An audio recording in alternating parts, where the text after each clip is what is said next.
दोस्तों स्वागत है आप सभी का हमारे YouTube चैनल स्टूडेंट आईक्यू में। 2024 यूपी पुलिस री एग्ज़ाम की तैयारी के लिए आज के इस वीडियो में हम लोग बहुत ही इम्पोर्टेंट क्वेश्चंस को सॉल्व करने वाले हैं, जो जीएस और हिंदी के टॉप क्वेश्चंस में से हैं। ये क्वेश्चन आपके यूपी पुलिस री एग्ज़ाम के लिए काफ़ी इम्पोर्टेंट हैं। दोस्तों वीडियो को पूरा ज़रूर देखें। ठीक है दोस्तों, चलिए शुरू करते हैं। पहला प्रश्न है, फ्रैंक विटल द्वारा निम्न में से किसका आविष्कार किया गया? इसमें करेक्ट आंसर है ऑप्शन डी, जेट इंजन। दोस्तों फ्रैंक विटल द्वारा जेट इंजन का आविष्कार किया गया था। जेट इंजन रॉकेट के सिद्धांत पर काम करता है।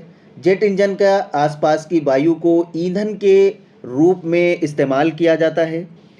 आगे बढ़ते हैं। अगला प्रश्न है, कश्मीर द वाजपेयी ईयर्स नामक किताब के लेखक कौन हैं? इसमें करेक्ट आंसर है option C, A.S. Dulat. Kashmir the Vajpayee years नामक प्रसिद्ध पुस्तक के लेखक अमरजीत सिंह दुलत हैं। अमरजीत सिंह दुलत इंटेलिजेंस ब्यूरो के पूर्व विदेश निदेशक और 1999 से 2000 तक अनुसंधान और विश्लेषण विंग रॉ के प्रमुख रह चुके हैं। ठीक है, ये रॉ के प्रमुख भी रहे हैं। आगे बढ़ते हैं। अगला प्रश्न है दोस्तों, केंद्रीय जीएसटी कानून को भारत के राष्ट्रपति ने कब सहमति प्रदान की? इसमें करेक्ट आंसर हो जाएगा ऑप्शन डी, 12 अप्रैल 2017। जीएसटी केंद्रीय वस्तु एवं सेवा कर कानून को 12 अप्रैल 2017 को भारत के राष्ट्रपति प्रणब मुखर्जी ने अपनी सहमति प्रदान की थी। जीएसटी भारत में 1 जुलाई सन 2017 से लागू किया गया। अगला प्रश्न है, संयुक्त राष्ट्र द्वारा पीने, धोने, खाना पकाने और उचित स्वच्छता को बनाए रखने के लिए अनुशंसित न्यूनतम पानी की मात्रा प्रति व्यक्ति प्रतिदिन लीटर है। वेरी इंपॉर्टेंट है दोस्तों। इसमें करेक्ट आंसर हो जाएगा ऑप्शन ए, 50। दोस्तों संयुक्त राष्ट्र द्वारा पीने, धोने, खाना बनाने और उचित स्वच्छता को बनाए रखने के लिए अनुशंसित न्यूनतम पानी की मात्रा प्रति व्यक्ति प्रतिदिन 50 लीटर है। संयुक्त राष्ट्र महासभा ने जुलाई 2010 में स्वच्छ जल की उपलब्धता को एक मानव अधिकार बनाने का प्रस्ताव मंजूर किया, जिसमें 163 सदस्य देशों में से 122 ने इसके पक्ष में मतदान किया था। 41 देशों ने मतदान में भाग नहीं लिया था। सितंबर 2010 में मानवाधिकार परिषद ने सहमति से प्रस्ताव पारित कर इसकी पुष्टि की। दोस्तों जल व स्वच्छता व्यक्ति का मौलिक अधिकार है। अगला प्रश्न है, मृत जीवों और जानवरों को खाद मिट्टी में परिवर्तित करने वाले सूक्ष्म जीवों को किस नाम से जाना जाता है? वेरी इंपॉर्टेंट है। इसमें करेक्ट आंसर हो जाएगा आपका ऑप्शन डी, अपघटन करने वाले। अपघटन करने वाले अथवा अपघटक के अंतर्गत मृतोपजीवी जीवाणु, प्रोटोजोआ, कवक इत्यादि आते हैं, जो पेड़ पौधों, जीव जंतुओं और मृत कार्बनिक पदार्थों को सड़ा गलाकर एवं विघटित करके सरल कार्बनिक या अकार्बनिक यौगिक में परिवर्तित कर देते हैं। अगला प्रश्न है, भूजल रिसाव के द्वारा रिचार्ज हो जाता है। कुछ स्थानों पर भूजल भौमजल स्तर के नीचे कठोर चट्टान की परतों के बीच होता है। इस जल को कहते हैं। इसमें करेक्ट आंसर है ऑप्शन ए, एक्वीफर। एक्वीफर अर्थात जल भृत पृथ्वी के धरातल की सतह के नीचे चट्टानों का एक ऐसी परत है जहां पर भूजल इकट्ठा होता है और मानव द्वारा नलकूपों से निकालने योग्य अनुकूल दशाओं में होता है। जब भूजल रिचार्ज होता है तो कुछ स्थानों पर भूजल भौमजल स्तर के नीचे कठोर चट्टानों की परतों के बीच होता है। इस जल को एक्वीफर या जल भृत कहते हैं। इसमें करेक्ट आंसर ऑप्शन ए है। अगला प्रश्न है, एक जिला एक उत्पाद योजना के तहत हस्तनिर्मित कागज़ के उत्पादन के लिए उत्तर प्रदेश के ज़िले को चुना गया। इसमें करेक्ट आंसर है ऑप्शन बी, जालौन। दोस्तों 24 जनवरी 2008 को उत्तर प्रदेश दिवस के अवसर पर उत्तर प्रदेश सरकार द्वारा एक ज़िला एक उत्पाद योजना का शुभारंभ हुआ। इसमें योजना के तहत उत्तर प्रदेश के जालौन ज़िले के हस्त निर्मित कागज़ के उत्पादन के लिए इसे चुना गया है। अगला प्रश्न है, एशियाई खेल 2018 में डबल ट्रैप शूटिंग में रजत पदक विजेता 15 वर्षीय शार्दुल बिहान उत्तर प्रदेश के ज़िले से हैं। इसमें करेक्ट आंसर ऑप्शन सी है। शार्दुल बिहार मूल रूप से उत्तर प्रदेश के मेरठ ज़िले के रहने वाले हैं जो शूटिंग स्पर्धा से संबंधित हैं। इन्होंने 15 वर्ष की आयु में पुरुषों की डबल टैप शूटिंग में 2018 के एशियाई खेलों में रजत पदक जीता था।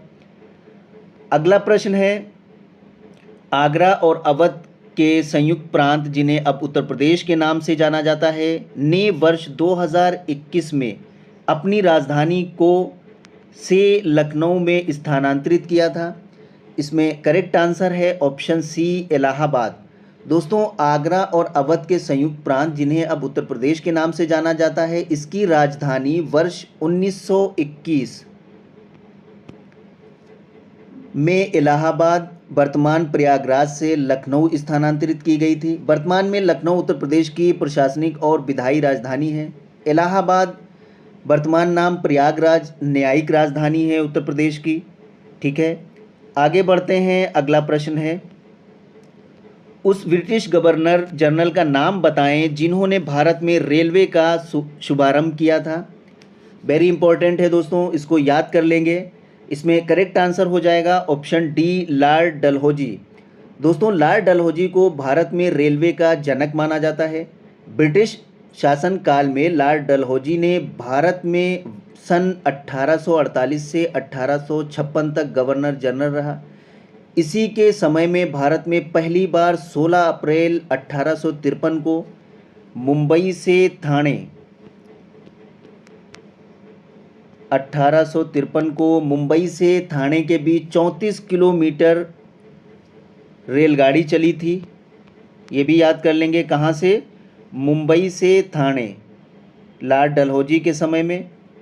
अगला प्रश्न है, सांख्यिकी मंत्रालय की रिपोर्ट 2017 के अनुसार भारत में किस राज्य में सबसे कम प्रति व्यक्ति आय है? इसमें करेक्ट आंसर है ऑप्शन सी, बिहार। केंद्रीय सांख्यिकी मंत्रालय की रिपोर्ट 2017 के अनुसार दोस्तों बिहार राज्य में प्रति व्यक्ति आय दूसरे राज्यों की तुलना में सबसे कम है। अगला प्रश्न है, प्रसिद्ध संगीतकार अरविंद परीख किस संगीत वाद्य यंत्र के साथ जुड़े हुए हैं? इसमें करेक्ट आंसर ऑप्शन बी है, सितार। अरविंद परीख सितार नामक वाद्य यंत्र से जुड़े प्रसिद्ध संगीतकार हैं, जबकि उस्ताद बिस्मिल्लाह खान प्रसिद्ध शहनाई वादक हैं। बिस्मिल्लाह खान शहनाई वादक। हरिप्रसाद चौरसिया बांसुरी वादक से हो जाएंगे। ठीक है, बांसुरी वादक हरिप्रसाद चौरसिया। ठीक है, तबला वादक जाकिर हुसैन, सितार वादक अरविंद परीख और शहनाई उस्ताद बिस्मिल्लाह। अगला प्रश्न है, जून 2018 को समाप्त होने वाले फसल वर्ष के दौरान अनाज उत्पादन की अनुमति मात्रा क्या है? इसमें करेक्ट आंसर है ऑप्शन डी, 284.83 मिलियन टन। खाद्य एवं कृषि मंत्रालय के जून 2018 के अनुसार भारत में अनाज का उत्पादन जून के आखिर में फसल वर्ष 2017-18 में 284.83 मिलियन टन के उच्चतम स्तर तक पहुंचने का अनुमान है, जो सामान्य मानसून के बाद गेहूं, मोटे अनाज, चावल और दालों में रिकॉर्ड आउटपुट है। अगला प्रश्न है, भेड़ कुंड जहां अर्जुन ने द्रौपदी से शादी करने के लिए मछली को निशाना बनाया था, उत्तर प्रदेश के में है। इसमें करेक्ट आंसर है ऑप्शन सी, फर्रुखाबाद।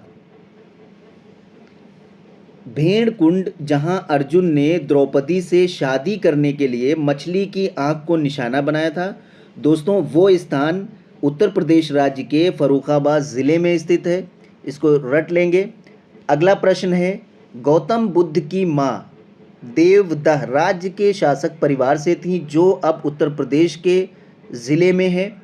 इसमें करेक्ट आंसर हो जाएगा ऑप्शन सी, बस्ती। देवदा राज्य वर्तमान में उत्तर प्रदेश के बस्ती जिले में स्थित महात्मा गौतम बुद्ध की मां का नाम महामाया था। वो देवदा राज्य के कौलीय वंशीय के शासकीय परिवार से थी। अगला प्रश्न है, वाल्मीकि का आश्रम ब्रह्मव्रत में था जो में है। इसमें करेक्ट आंसर ऑप्शन ए बिठूर। दोस्तों, महर्षि वाल्मीकि का आश्रम ब्रह्मव्रत में स्थित था जो वर्तमान में उत्तर प्रदेश के कानपुर में हिंदू धार्मिक स्थल बिठूर में स्थित है। बिठूर कानपुर में है, ये याद कर लेंगे। सॉरी, कानपुर। आगे बढ़ते हैं दोस्तों, अगला प्रश्न है, 1 जनवरी 1845 को उत्तर प्रदेश ने नामक पहला हिंदी समाचार पत्र निकाला जिसे गोविंद रघुनाथ ने संपादित किया था। इसका करेक्ट आंसर हो जाएगा ऑप्शन बी, बनारस अखबार। दोस्तों, 1 जनवरी 1845 को उत्तर प्रदेश राज्य ने बनारस अखबार नामक पहला हिंदी समाचार पत्र निकाला।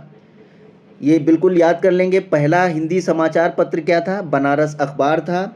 1845 में निकाला था। किसने निकाला था? गोविंद रघुनाथ ने इसे संपादित किया था। अखबार के संचालक राजा शिव प्रसाद सितार थे। हिंदी का प्रथम समाचार पत्र उदंत मार्तंड था जिसका प्रकाशन 30 मई 1826 में कलकत्ता में शुरू हुआ था। लेकिन उत्तर प्रदेश की बात हो रही है तो उत्तर प्रदेश में बनारस अखबार है और हिंदी का पहला अखबार उदंत मार्तंड है। ठीक है, उदंत मार्तंड।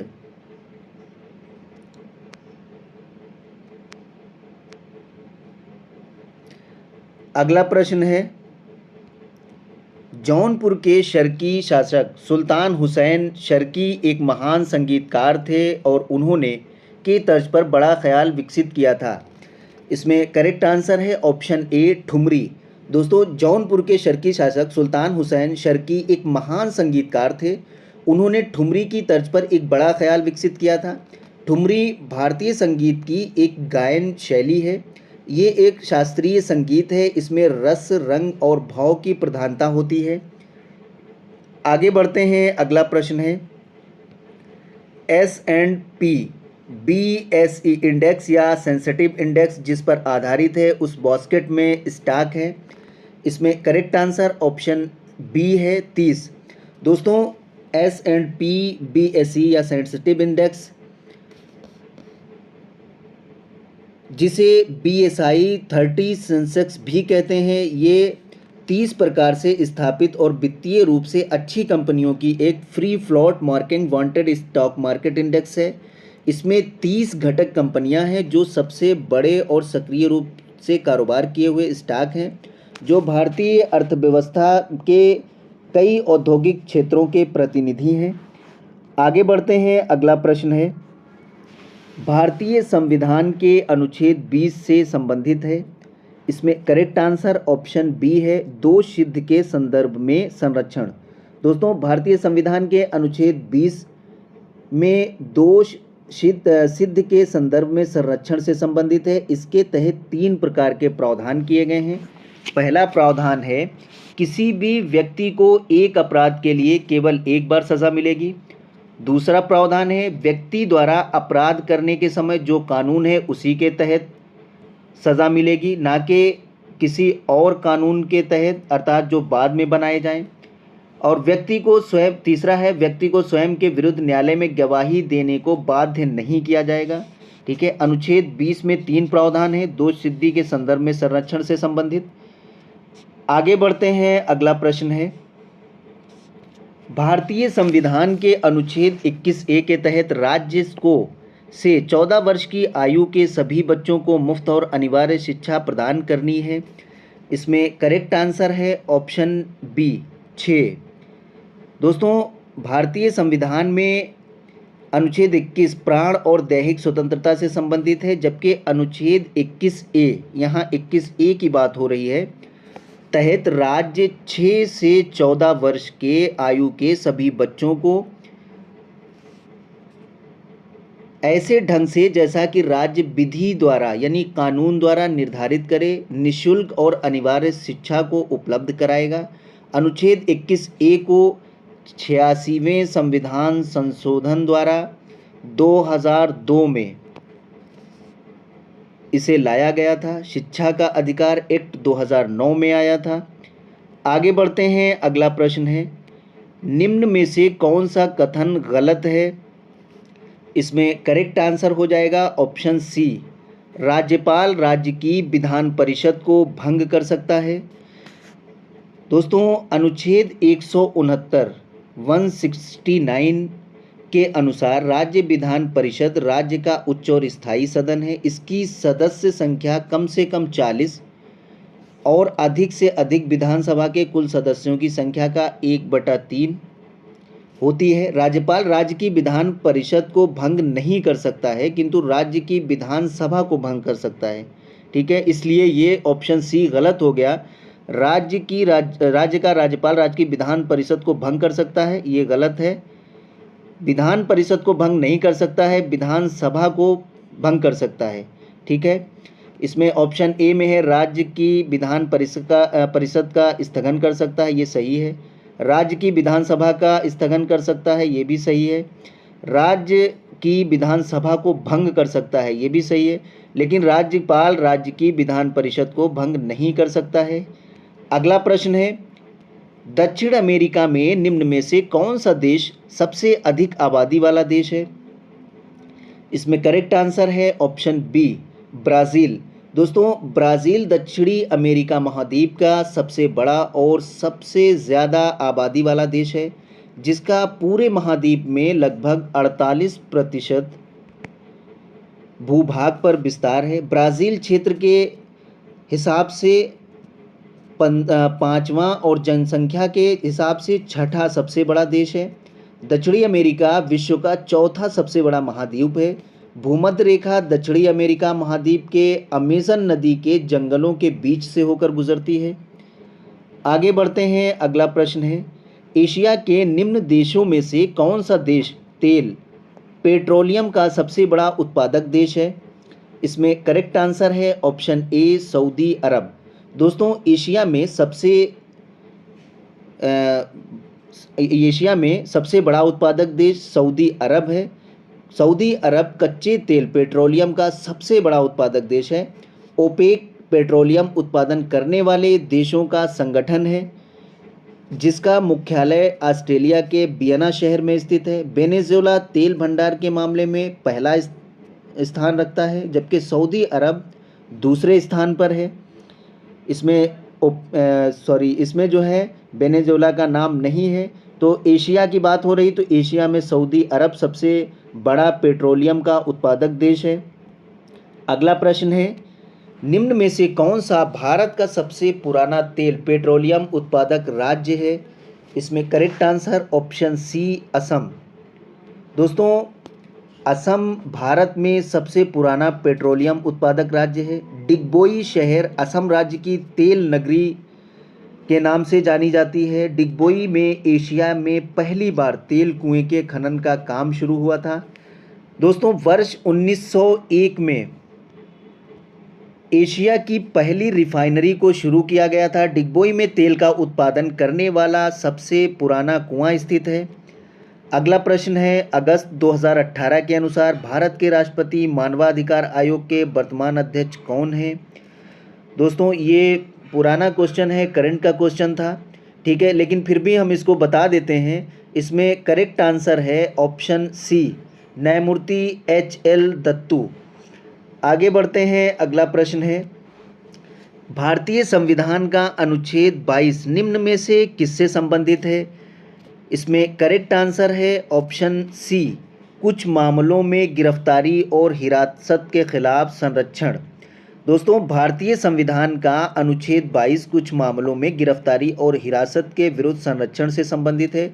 इसके तहत अगर व्यक्ति को मनमाने ढंग से गिरफ्तार किया गया है तो उसे 3 प्रकार की स्वतंत्रताएं मिलती हैं। पहली स्वतंत्रता है हिरासत में लिए जाने का कारण बताना होगा। दूसरी स्वतंत्रता 24 घंटे के अंदर उसे अदालत या जज के सामने पेश करना होगा। तीसरी स्वतंत्रता है व्यक्ति को अपने पसंद के वकील से सलाह लेने का अधिकार। ठीक है, अनुच्छेद 22।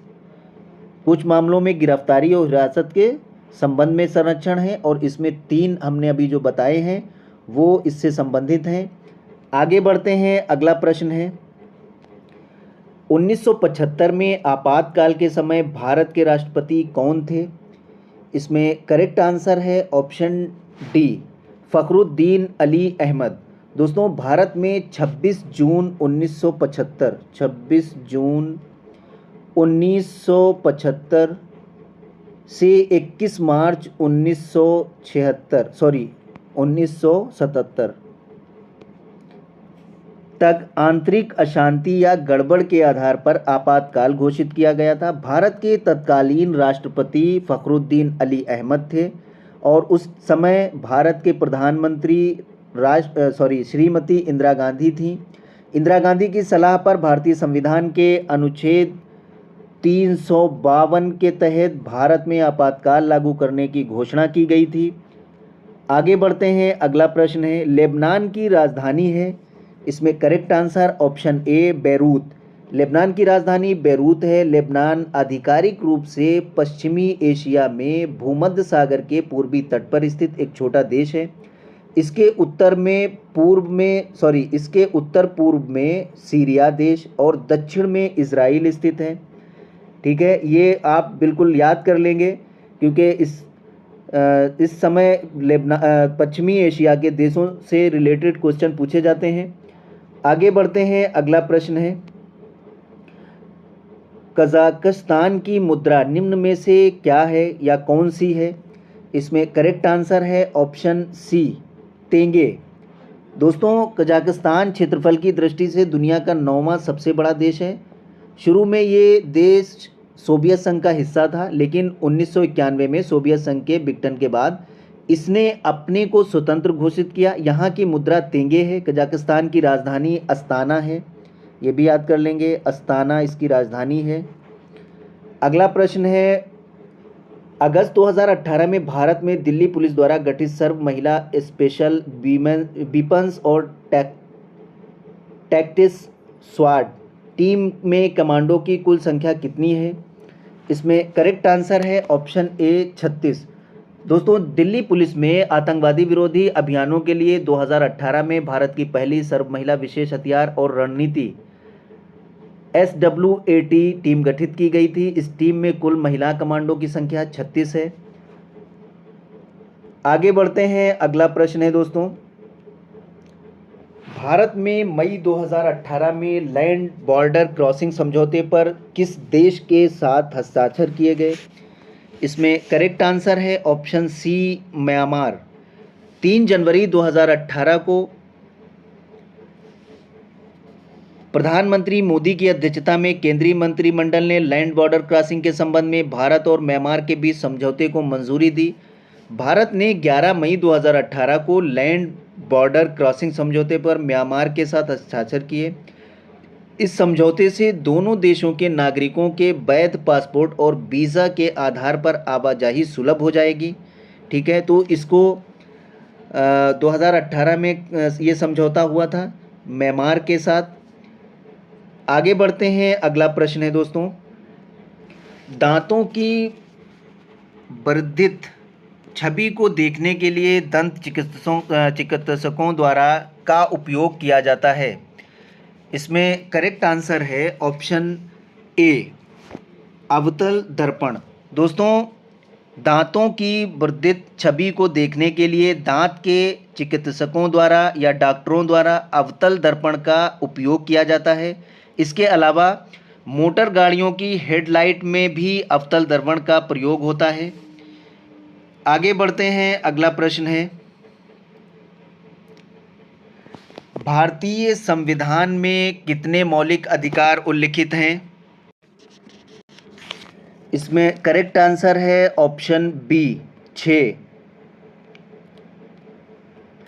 दोस्तों, भारतीय संविधान के तीसरे भाग में यानी भाग 3 में नागरिकों के मौलिक अधिकार फंडामेंटल राइट्स की विस्तृत व्याख्या की गई है।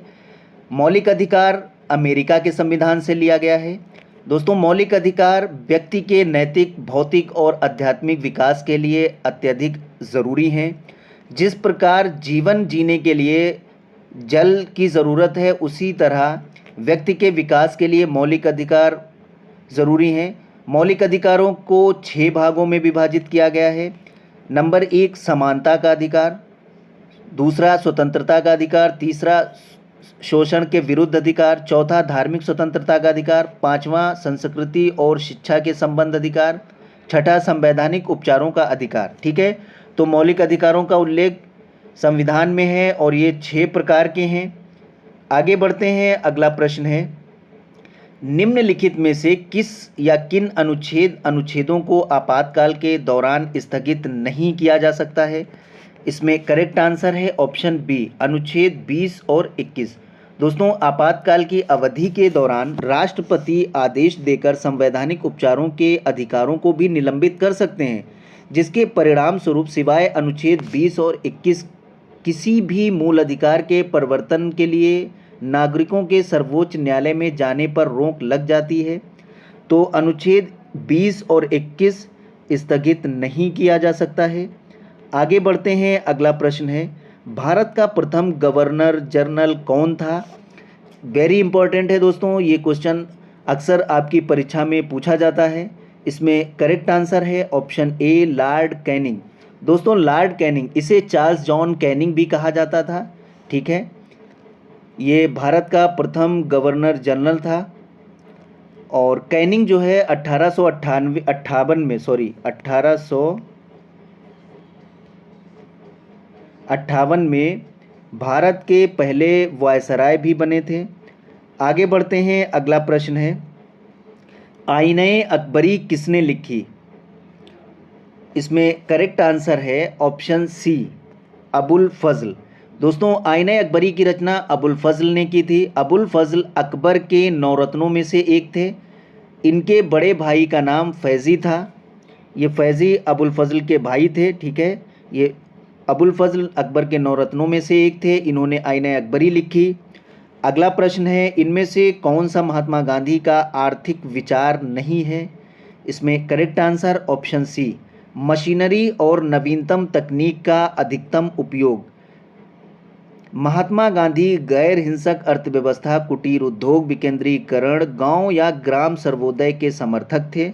ठीक है, ये भी महात्मा गांधी का विचार था, ये भी विचार था। और गांव या गांव का सर्वोदय पुनर्जन्म, ये भी महात्मा गांधी इनका विचार था। लेकिन मशीनरी और नवीनतम तकनीक का उपयोग, ये महात्मा गांधी का विचार नहीं है। अगला प्रश्न है, विश्व प्रसिद्ध मोर सिंहासन का निर्माण और उसकी लाल किले में स्थापना निम्न में से किस मुगल शासक ने की थी? वेरी इंपॉर्टेंट है दोस्तों, इसमें करेक्ट आंसर हो जाएगा ऑप्शन ए, शाहजहां। विश्व प्रसिद्ध मयूर सिंहासन का निर्माण और उसकी स्थापना शाहजहां ने की थी।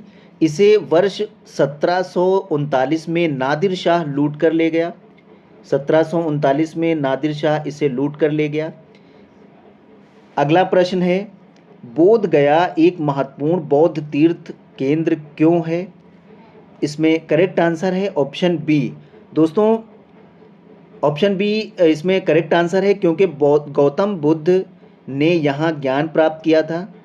बोध गया में बोधि वृक्ष पीपल के नीचे नीलंजना नदी के किनारे गौतम बुद्ध को ज्ञान प्राप्त हुआ था। महात्मा बुद्ध ने बौद्ध धर्म की स्थापना की थी। अगला प्रश्न है दोस्तों, महात्मा गांधी ने भारतीय राष्ट्रीय कांग्रेस के निम्नलिखित सत्रों में से किसकी अध्यक्षता की थी? इसमें करेक्ट आंसर है ऑप्शन सी, 1924 बेलगाम। महात्मा गांधी ने अपने जीवन काल में केवल एक बार कांग्रेस सत्र की अध्यक्षता की थी, जिसे 1924 में बेलगाम में आयोजित किया गया था। अगला प्रश्न है, भारतीय स्वतंत्रता आंदोलन के दौरान 1932 में ग्रेट ब्रिटेन के किस प्रधानमंत्री ने सांप्रदायिक पुरस्कार की घोषणा की? इसमें करेक्ट आंसर है option D, James Ramsay McDonald. Option D बिल्कुल करेक्ट आंसर है। 1932 का सांप्रदायिक पंचाट रामसे मैकडोनाल्ड, 1940 का अगस्त प्रस्ताव, लॉर्ड लिनलिथगो था। ठीक है, तो इसमें ग्रेट ब्रिटेन के प्रधानमंत्री ने सांप्रदायिक पुरस्कार की घोषणा की थी। ऑप्शन डी है जेम्स रामसे मैकडोनाल्ड, इसको याद कर लेंगे। आगे बढ़ते हैं, अगला प्रश्न है, निम्न में से किस शहर में स्वतंत्रता सेनानी चंद्रशेखर आज़ाद ने ब्रिटिश पुलिस द्वारा घिर जाने पर खुद को गोली मार ली थी? इसमें करेक्ट आंसर हो जाएगा आपका ऑप्शन बी इलाहाबाद। सन 1931 में प्रसिद्ध क्रांतिकारी चंद्रशेखर आज़ाद ने इलाहाबाद में मिंटो पार्क में स्वयं को गोली मार ली थी, क्योंकि वे जिंदा रहते अंग्रेज़ों के हाथ आना नहीं चाहते थे। 1931 याद कर लेंगे। अगला प्रश्न है, निम्न में से किस नदी का समागम अरब सागर में है? इसमें करेक्ट आंसर ऑप्शन ए नर्मदा। दोस्तों, गोदावरी, कृष्णा और कावेरी नदियां बंगाल की खाड़ी में गिरती हैं। गोदावरी, कावेरी और कृष्णा ये तीनों कहाँ गिरती हैं? बंगाल की खाड़ी में।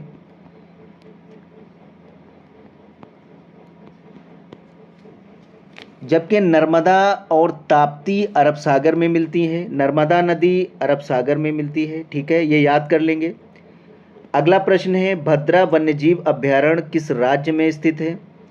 इसमें करेक्ट आंसर है ऑप्शन सी कर्नाटक। भद्रा वन्यजीव अभयारण्य कर्नाटक राज्य में स्थित है। केरल में पेरियार है।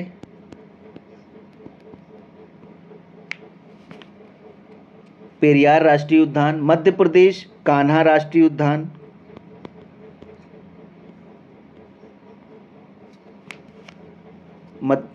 ये कर्नाटक में भद्रा राष्ट्रीय उद्यान। उत्तर प्रदेश में दुधवा राष्ट्रीय उद्यान है। अगला प्रश्न है, निम्नलिखित में से किस राज्य में भारत में जनसंख्या का घनत्व सबसे कम है? इसमें correct answer option D Arunachal Pradesh. दोस्तों, देश में वर्ष 2011 की जनगणना के तहत सबसे कम जनसंख्या घनत्व अरुणाचल प्रदेश में है और सबसे ज़्यादा जनसंख्या घनत्व कहाँ है? बिहार में। सबसे अधिक जनसंख्या बिहार में, जनसंख्या घनत्व बिहार में, सबसे कम जनसंख्या घनत्व अरुणाचल प्रदेश में। अगला प्रश्न है, डेन्यूब नदी का उद्गम किस देश में है? इसका करेक्ट आंसर हो जाएगा ऑप्शन बी जर्मनी। डेन्यूब नदी, राइन नदी जर्मनी की नदियां हैं। अगला प्रश्न है, क्षेत्रफल के आधार पर सबसे बड़ा महाद्वीप निम्न में से कौन सा है? इसमें करेक्ट आंसर है ऑप्शन सी एशिया। दोस्तों, विश्व का सबसे बड़ा महाद्वीप एशिया है और सबसे छोटा महाद्वीप ऑस्ट्रेलिया है। अगला प्रश्न है, चमेरा बांध किस नदी पर बनाया गया है? इसमें करेक्ट आंसर है ऑप्शन बी रावी नदी।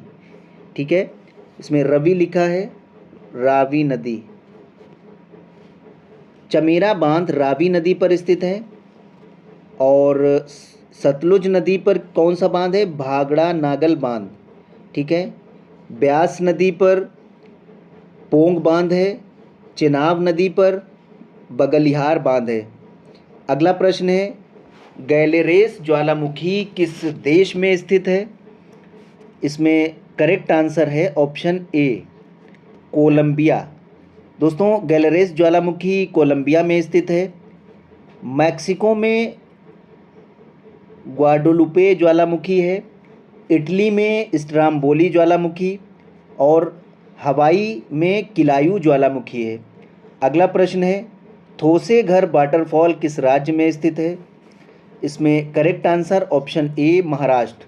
थोसेघर वाटरफॉल महाराष्ट्र राज्य में स्थित है। और कर्नाटक में जोंग प्रपात है।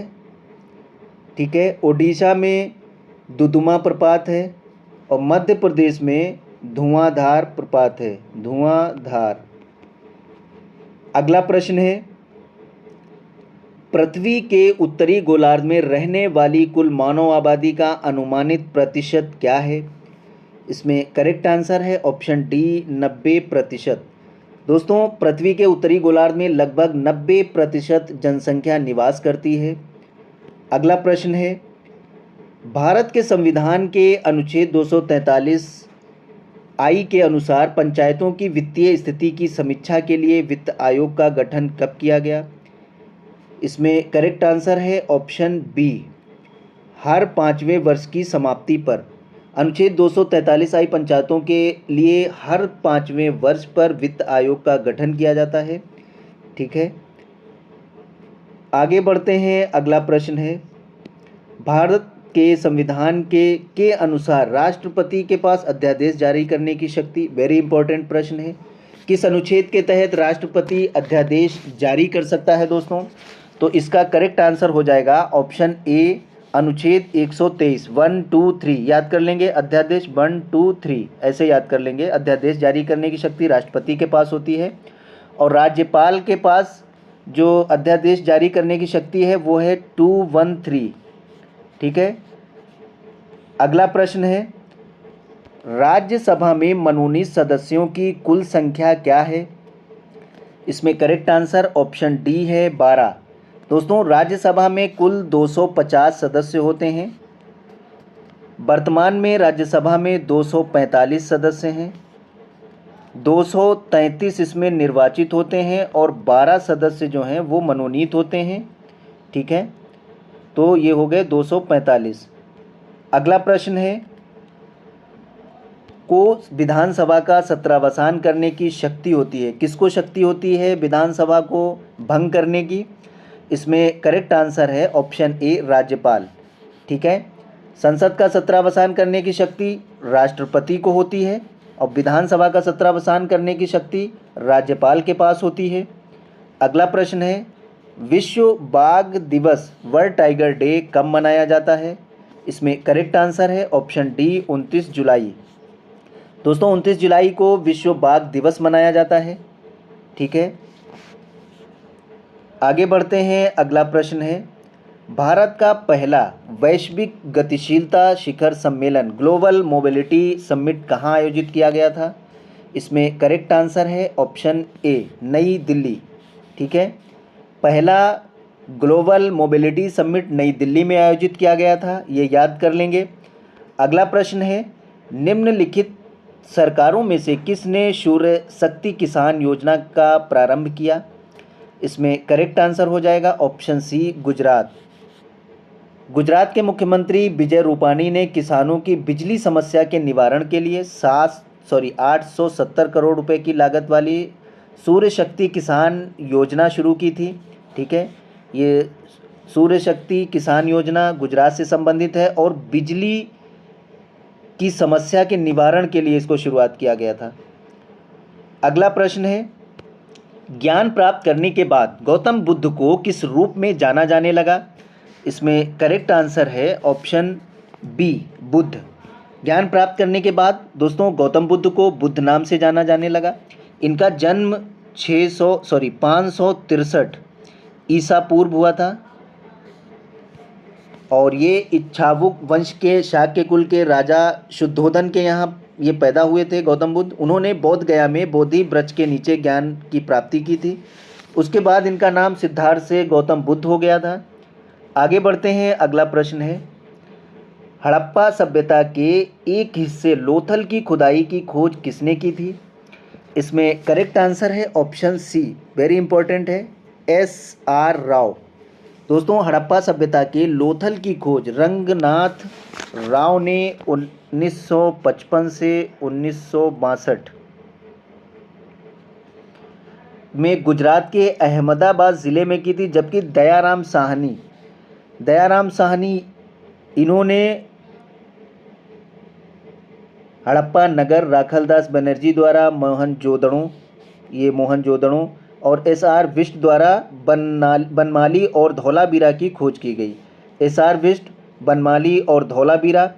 दयाराम साहनी ने हड़प्पा नगर, राखलदास बनर्जी मोहनजोदड़ो की खोज की, SR राव ने लोथल की खुदाई की थी। आगे बढ़ते हैं। अगला प्रश्न है, महाभारत में वर्णित कुरुक्षेत्र की लड़ाई कितने दिन तक लड़ी गई थी? इसमें करेक्ट आंसर है ऑप्शन बी, 18 दिन।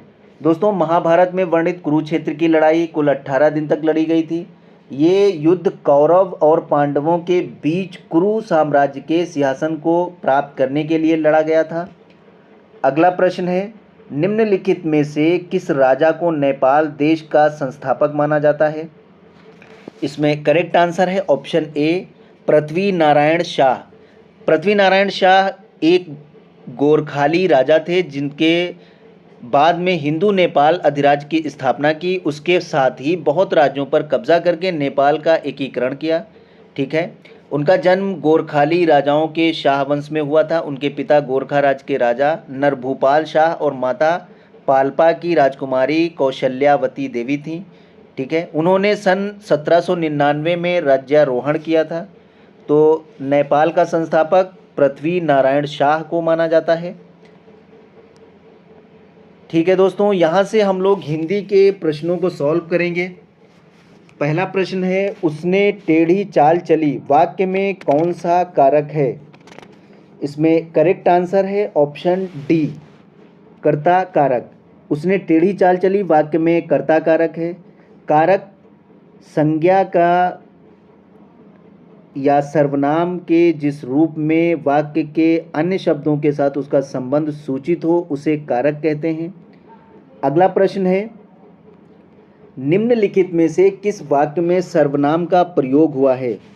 इसमें करेक्ट आंसर ऑप्शन बी है, मैं कल दिल्ली जा रहा हूँ। जो शब्द संज्ञा के स्थान पर प्रयुक्त होते हैं सर्वनाम कहलाते हैं। मैं, तू, आप, वह, जो, सो, कोई, कुछ, कौन, क्या। तो मैं कल दिल्ली जा रहा हूँ, इसमें मैं शब्द सर्वनाम है। ठीक है, अभी हमने जो शब्द बताए थे वो सब सर्वनाम के स्थान पर इस्तेमाल किए जाते हैं। अगला प्रश्न है, विशेषण किस शब्द की विशेषता बताता है?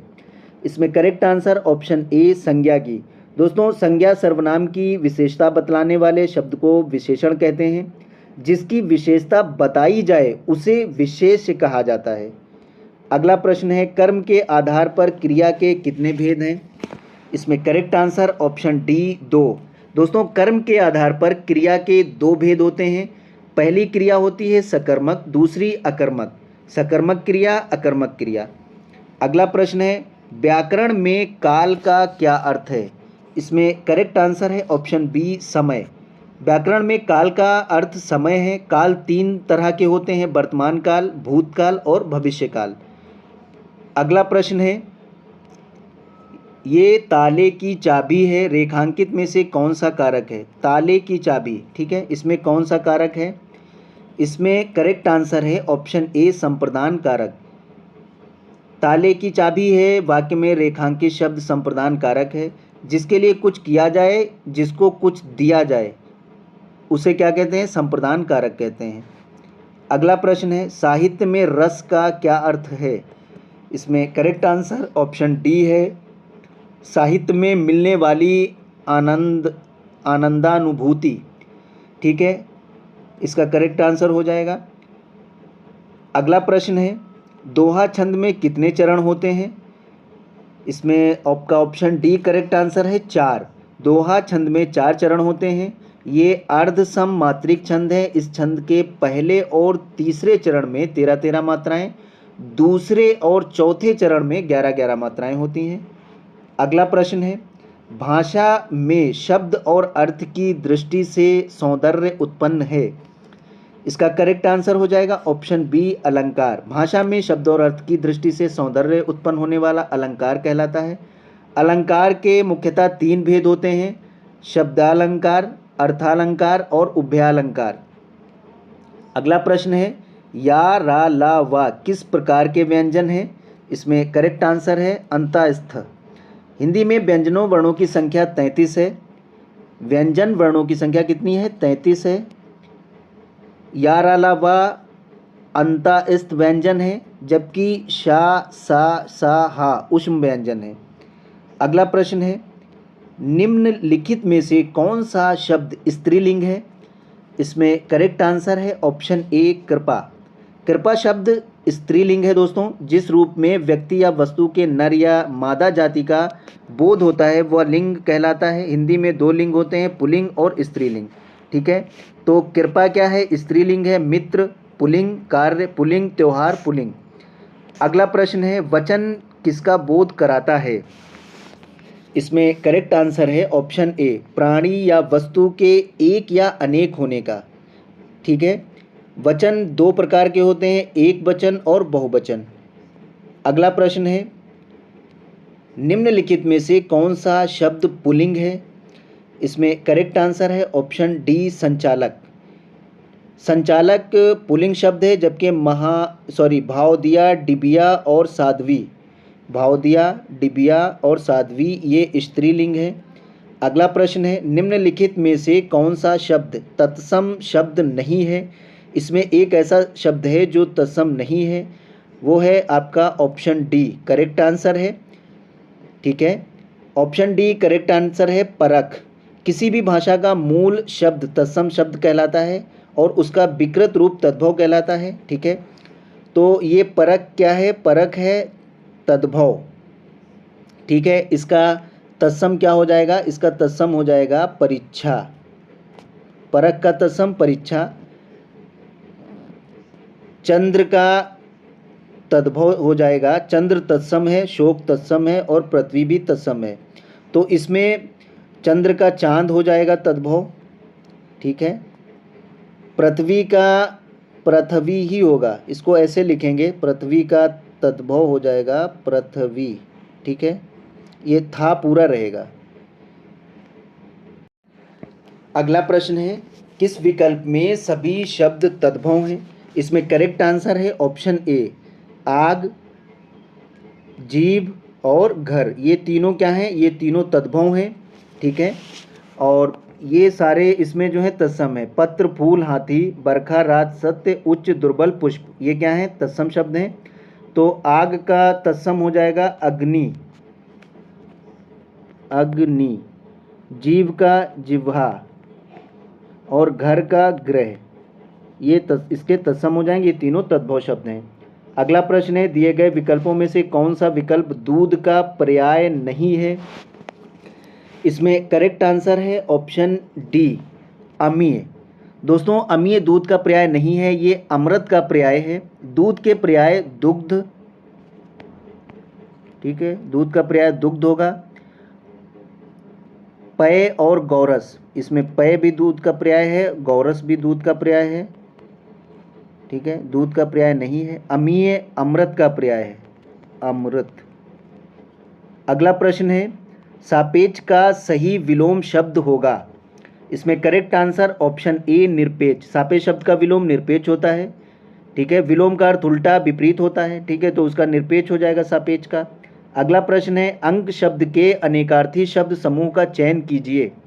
इसमें करेक्ट आंसर ऑप्शन बी है, अंक का गोद, संख्या, अध्याय। ठीक है, ये हिंदी में कुछ शब्द एक अर्थ वाले होते हैं, उन्हें अनेकार्थी या अनेक अर्थ शब्द भी कहते हैं, तो इसलिए इसमें तीनों जो हैं वो अंक के अनेकार्थी शब्द समूह हैं। अगला प्रश्न है अपराध बोध होने वाली ग्लानि वाक्यांश के लिए एक शब्द लिखिए। इसमें करेक्ट आंसर है ऑप्शन डी, पश्चाताप। किसी विस्तृत बात को संक्षेप में कहना वाक्यांश के लिए एक शब्द कहलाता है। जैसे अपराध बोध होने वाली ग्लानि के लिए पश्चाताप होगा, तो पश्चाताप इसका करेक्ट आंसर है अपराध बोध होने वाली ग्लानि के लिए। अगला प्रश्न है चिर चीर के अर्थ का सही विकल्प का चयन कीजिए। इसमें करेक्ट आंसर है ऑप्शन डी, पुराना वस्त्र। दोस्तों, हिंदी में कुछ ऐसे शब्द होते हैं जिनका उच्चारण मात्र या वर्ण के अतिरिक्त प्रायः समान होते हैं, परंतु अर्थ में भिन्नता होती है। जैसे चिर चीर का अर्थ हो जाता है पुराना कपड़ा। ठीक है, तो चिर चीर का अर्थ याद कर लेंगे, क्या होगा? पुराना कपड़ा। अगला प्रश्न है सम उपसर्ग से बना शब्द है। इसमें कौन सा ऐसा शब्द है जो सम उपसर्ग से बना है? उसका इसमें करेक्ट आंसर है संयोग। दोस्तों, सम उपसर्ग से बना शब्द संयोग है। इसका संधि विच्छेद सम प्लस योग, तो ये जो व्यंजन संधि का उदाहरण है सम उपसर्ग से बना है। ठीक है, तो ये संयोग हो जाएगा। अगला प्रश्न है रंगीला शब्द में किस प्रत्यय का प्रयोग हुआ है? इसमें करेक्ट आंसर है ऑप्शन डी, इला। रंगीला शब्द में इला प्रत्यय लगा हुआ है, इसलिए इसमें इला का प्रयोग हुआ है। अगला प्रश्न है सूर्योदय में कौन सी संधि है? इसमें करेक्ट आंसर है ऑप्शन ए, गुण संधि। दोस्तों सूर्योदय का संधि विच्छेद सूर्य प्लस उदय होगा। ये स्वर संधि का भेद है। स्वर संधि के 5 भेद होते हैं: दीर्घ स्वर संधि, गुण स्वर संधि, वृद्धि स्वर संधि, यण स्वर संधि और अयादी स्वर संधि। तो सूर्योदय में कौन सी संधि है? गुण स्वर संधि है। ठीक है। अगला प्रश्न है, कामायनी के रचनाकार हैं। इसमें करेक्ट आंसर है ऑप्शन ए, प्रसाद। ठीक है। पूरा नाम है जय शंकर प्रसाद। कामायनी के रचनाकार हैं जय शंकर प्रसाद। ठीक है। जो वर्ष 1936 में प्रकाशित हुई, जिसका सारांश मानव जीवन, दर्शन, विचार और कर्म को वैदिक पौराणिक व्यक्तियों जैसे मनु, श्रद्धा और झड़ा के माध्यम से समझाने का प्रयत्न करता है। अगला प्रश्न है, शुद्ध वाक्य का चयन कीजिए। इसमें एक शुद्ध है, उसका चयन करना है। इसमें करेक्ट आंसर है ऑप्शन डी, उसे शिमला जाना है। ठीक है। ये शुद्ध वाक्य है। उसका शिमला जाना गलत है, उससे शिमला जाना ये भी गलत है, उसने शिमला जाना ये भी गलत है। ठीक है। तो डी ऑप्शन करेक्ट हो जाएगा, उसे शिमला जाना है। अगला प्रश्न है, सज्जन शब्द में समास है। इसमें करेक्ट आंसर है ऑप्शन ए, कर्मधारय समास। दोस्तों सज्जन शब्द में कर्मधारय समास है। कर्मधारय समास में विशेषण विशेष या उपमेय उपमान का उपबंध होता है। जैसे महाकवि का विग्रह होगा महान कवि। ठीक है। तो इसमें कर्मधारय समास हो जाएगा सज्जन। अगला प्रश्न है, वाच्य के कितने भेद होते हैं? इसमें करेक्ट आंसर है ऑप्शन डी, 3। दोस्तों वाच्य के 3 भेद होते हैं। एक होता है आपका कृत्यवाच्य। ठीक है। ये होगा आपका कृत्यवाच्य। दूसरा होगा कर्मवाच्य। तीसरा होगा भाववाच्य।